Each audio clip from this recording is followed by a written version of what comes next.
Dale here. I am the content creator over here at Know the Reserve Classics, and I want to take you guys with me on our last stages, our last legs of our GT500 restoration series. I'm going to take you underneath and show you how I do the process of shooting these cars, especially starting off with underbody, video content, photo content.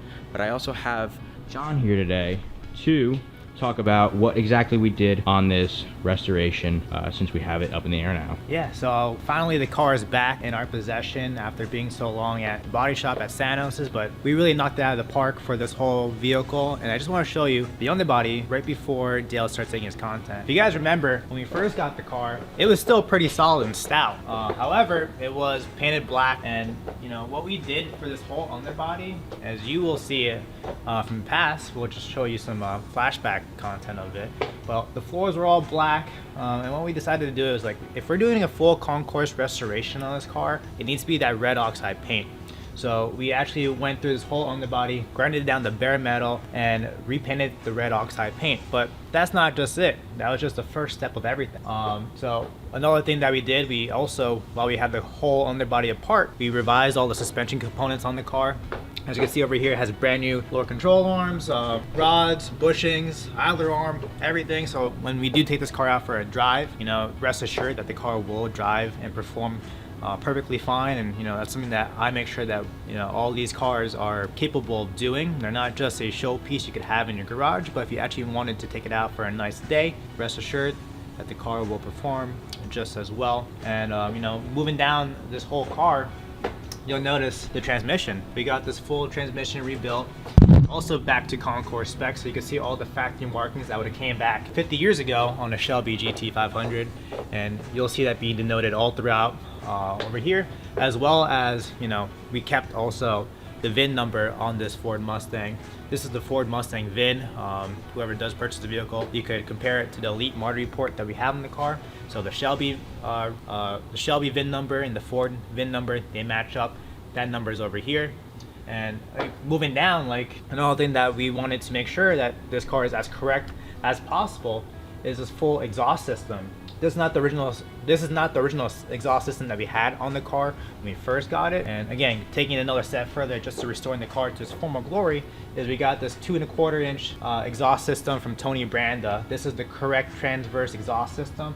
It went from over here all the way to the back. And one of the cool things that we did find out with this vehicle is that these are the original exhaust tips for this car. So in order to, you know, maintain the originality of the vehicle, again, we kept the exhaust tips, we welded it onto this exhaust system from Tony Branda. And you know, again, the idea and goal was to get this car as original and as concourse as possible for a beautiful restoration. And I mean, I could go on and on about what this car, what we did for this car to bring it to its former glory. And you know, some things that some people might not recognize is even the overspray. Well, I spoke to Dave Sanos about the restoration of this car, and when it came to, you know, the paint work on this vehicle, one of the main things that I spoke to with Ken, you saw him earlier in the restoration series, he's our Shelby expert, and he advised us, if you're going this far, here's some you know, concourse history about how Shelby used to spray the cars, and even though they had red oxide paint on the bottom, they would get a little bit of overspray underneath the vehicle into the inner fenders, so that way when you're driving by, you don't get this blaring red oxide paint. It kind of hides the floors a little bit better on the side profile. So you'll see over here that, you know, we really went above and beyond to bringing this car to a concourse restoration. I'm really, really happy to see how our team kind of went through with everything. And again, I'm just baffled by how awesome this car, how original it is. It's just to reiterate, this car was owned for about 40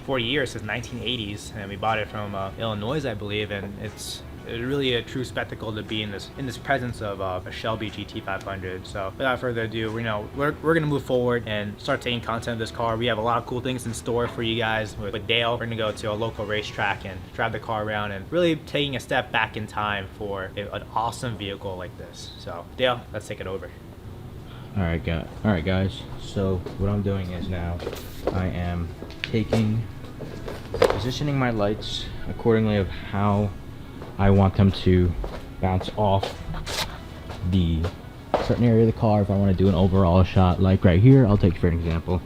This is how I do my B-roll on a corner shot, really capturing that rear end, the exhaust, a little bit of the gas tank and everything else.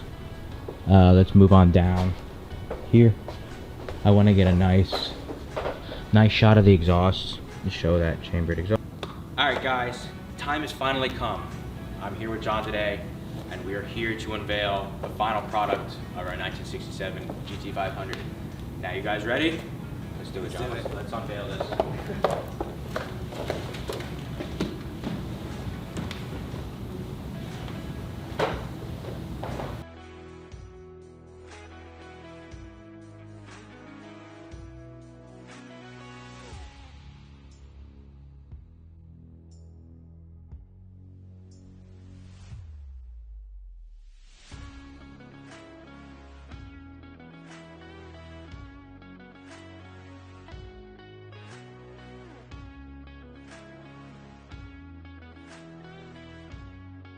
So this 67 Shelby GT500 has low ownership history, low mileage, and is very, very original. Right in front of us is the Elite Model Report, which shows the originality of this car, how it was built from factory from Shelby themselves. And I just want to show you guys how original this car is and showcase what we did for the restoration now that we have the completed car all put together. This whole database is literally what the car was born as, and I'll show you how original this car is shortly.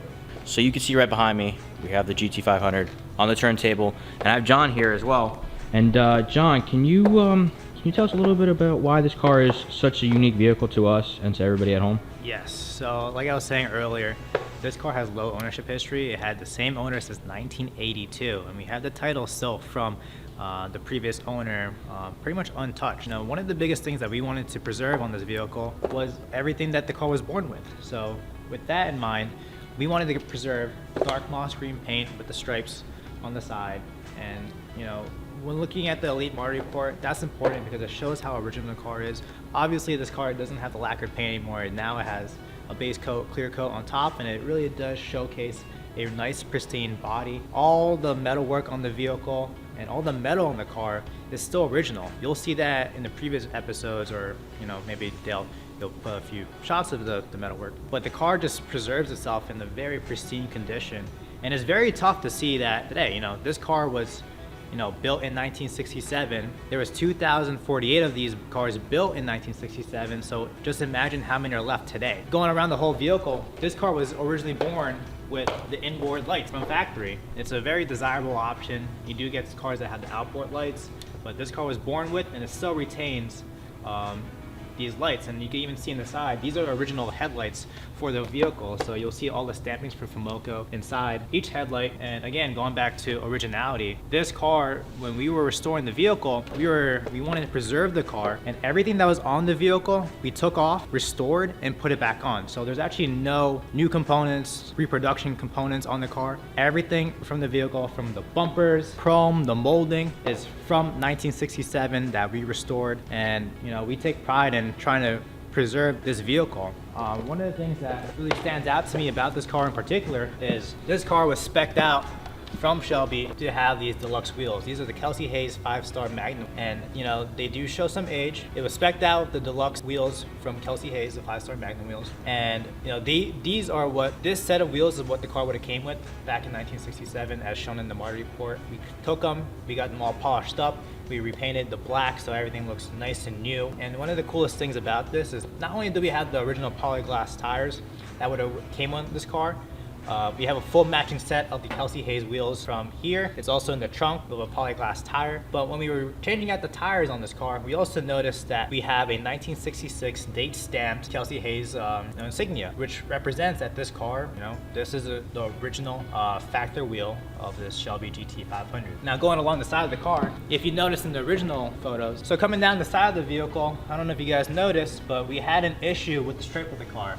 You know, we consulted with a lot of our experts. Ken, as you may know, he consulted a lot with us from the beginning of this process to where we are now, from the restoration and purchasing. As you guys know, we spoke with Ken, our Shelby expert, for a lot of this restoration, pretty much from the beginning of when we purchased the car, when he inspected it, and also to the restoration, and then now how the car is. And one of the things that we noticed was the GT500 logo on the side was incorrect.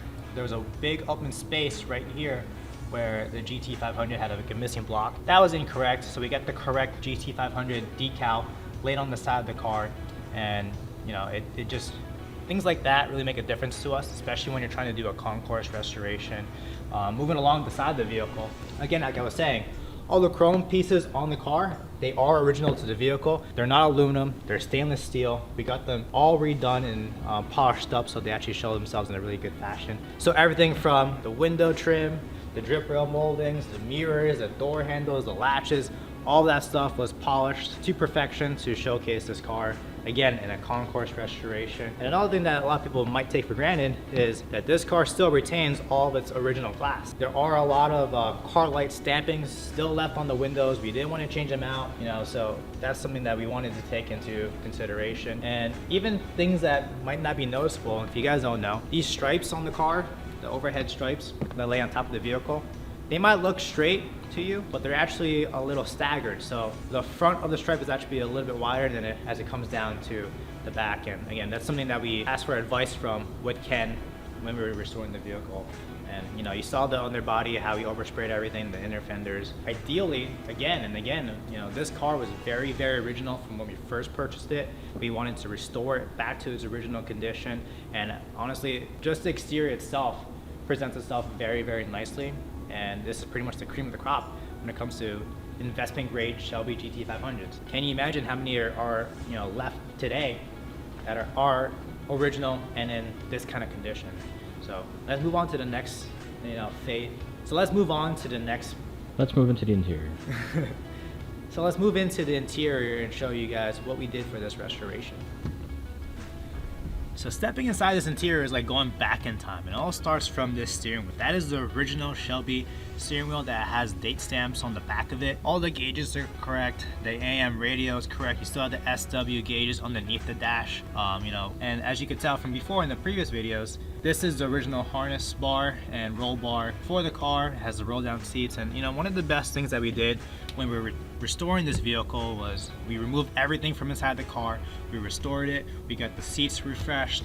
All the panels inside the car were repainted and re-dyed to make it look like it's been pretty much brand new and no wear or tear on it. And even on top of that too, we dynamated the whole interior. The floors have been dynamated. The doors have been dynamated. So when you are driving this car around, when we take it out, you'll see that how quiet this car really is on the street. And it feels like you're kind of driving a much newer car than a car that's been built 50 years ago. So everything inside the interior is correct. Everything has been redone and restored properly, and it does show it when you're looking at this car from far away. And it seemed like not even a soul really set foot in the car, and it's just a pristine interior that you can't really see today. And you know, I think this car turned itself pretty, and I think overall the restoration on the interior of this car has been presented very, very well. And I'm excited to see being behind that steering wheel and driving the car around and showing you how it feels like taking a step back in time. So as you pop open the hood, you're greeted by this Ford 428 FE big block, and we do believe that this is the original motor to the car. It is period correct. Unfortunately, there is no numbers matching whenever it comes to these Ford big blocks, but what I can tell you is that it does have the correct heads and the correct intake manifold, and we did redo the carburetors in the concourse restoration, so when you turn the car on, the vehicle turns on right away. And attached to that motor is the numbers matching transmission, 4-speed top loader, and overall it presents itself pretty well. All original. Overall, this engine compartment presents itself pretty well in terms of originality. We even put the battery topper to showcase the car as if it had an original battery from 1967, but that's something that a lot of people like to do with these GT500s. And you know, very impressed with how this whole thing turned out, and I'm also impressed by how the car drives and how much power it really feels when driving on the road. So the next step is to take this car out on the road and take you on for a drive. What's up, guys? I'm gonna go through some behind the scenes footage right now. I'm gonna show you how I shoot cars, especially over here in the Reserve Classics, to make them show car quality, especially for our website, our listings, everything. As you can see behind me, I have our Korean GT500. I'm doing some behind the scenes footage, as well as shooting some photos here and there, everything in between. So let's get to it. I'll show you real quick what I'm gonna try and do. I like getting a lower stance on these vehicles, especially when you know you can make something really cinematic out of them. So what I'm gonna do is make a nice wide angle right here, and I'm gonna try and get a nice low shot of the car from the rear stance. You can always go with the rear stance, you can go with the front stance, side stance, whatever. Alright guys, so another shot I like to do, especially a special shot, I always look for keen little things. I don't know if you can notice here on this, but I noticed the center cap on the wheel is perfectly straight, and that's really good because I can get a specialty shot, either a close-up shot like a pan in, a pan around, or even I can shoot from the Cobra emblem, shoot down, and then have this on focus, and it makes it a little bit more, you know, stand out worthy. It's little things I make sure, especially when I put cars on the turntable or even when I'm outside shooting them, I make sure that the little things stand out better than the rest. But let's get